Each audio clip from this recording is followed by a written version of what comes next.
Laxman Hake dance बारमध्ये जाऊन दारू पितात असं गंगाधर पाटील म्हणालेत। मराठा समन्वयक गंगाधर काळकुटे पाटलांनी ही टीका केली आहे। हाके जरांगेंवर व्यक्तिगत टीका करतायत। आता फक्त ट्रेलर आम्ही दाखवलाय की जर यापुढे जरांगे पाटील यांच्या विरोधात तुम्ही काय केलं तर आम्ही पूर्ण पिक्चर दाखवू असा इशारा देखील गंगाधर काळकुटे पाटील यांनी दिला आहे।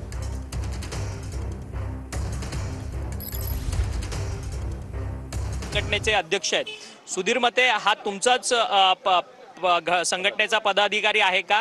काल जी घटना झाली त्या सगळ्या संदर्भात तुमच्याकडे काय माहिती? मराठा द्वेषी हा माणूस आहे आणि त्याचं तो वैयक्तिक लेवलला जाऊन पाटलावरती असेल समाजावरती टीका करतो आणि मनोज दादावरती सुद्धा त्यांनी टीका केलेली आहे। म्हणून तो 2-3 महिने झालं त्या ठिकाणी जाऊन दारू पितो आणि आमच्या लोकांना हे माहीत होतं, परंतु कालही तसाच प्रकार त्यानं केला। त्याचे लोक आमच्या सुधीरच्या समोर बिअरच्या बाटल्या घेऊन येताना बघितले आणि त्यामुळं तिथं त्यांना रंगेहात पकडलं आणि त्यानंतर मला मते सुधीरने फोन केला। त्यानंतर मी सांगितलं सुधीरला वैयक्तिक विषय सोडून द्या, परंतु फक्त सुधीर आणि सहकारी बाकीचे जमले आणि त्यांनी सांगितलं की त्याला फक्त आठवण करून देऊ की तू सुद्धा वैयक्तिक दारू पितो, मद्यप्राशन करतो आणि संभाजीराजेवर आरोप करतो, मनोज दादावर आरोप करतो, मराठा समाजावर वैयक्तिक आरोप करतो। हे तू वैयक्तिक आरोप करू नको, तूही वैयक्तिक अशा पद्धतीचे कृत्य करतो म्हणून आम्ही काही बोलणार नाही। जर्नलिस्ट नरसिंगसह अक्षय मंगणी, टीव्ही 9 मराठी, मुंबई।